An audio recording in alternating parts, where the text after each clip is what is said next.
Με τον καιρό συμμαχό σας, το τριήμερο του Αγίου Πνεύματος, βγείτε έξω και διασκεδάστε.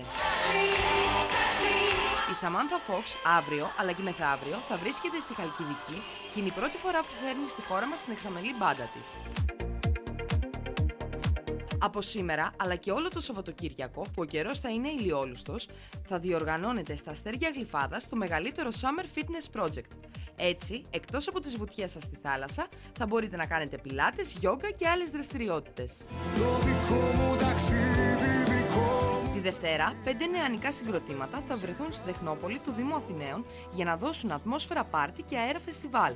Διαφορετικά είδη μουσικής όπως ροκ, ραπ, ρέγγε και hip hop θα ενωθούν για να δημιουργήσουν μια μεγάλη μουσική γιορτή.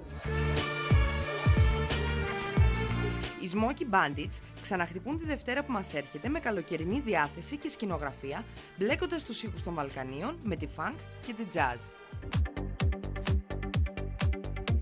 Το Ξινής Education Festival 2012 εγκαινιάζει τη 12η εβδομάδα δωρεάν σεμιναρίων του τομέα ναυτιλιακών, μια προσφορά των ΙΕ Ξινή και του Mediterranean College.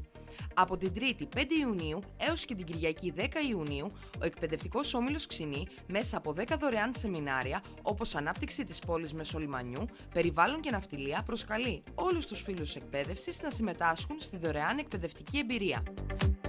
Ό,τι και αν κάνετε, να περνάτε καλά, να ζείτε έντονα και να επικοινωνείτε με το συμβαίνει @star.gr.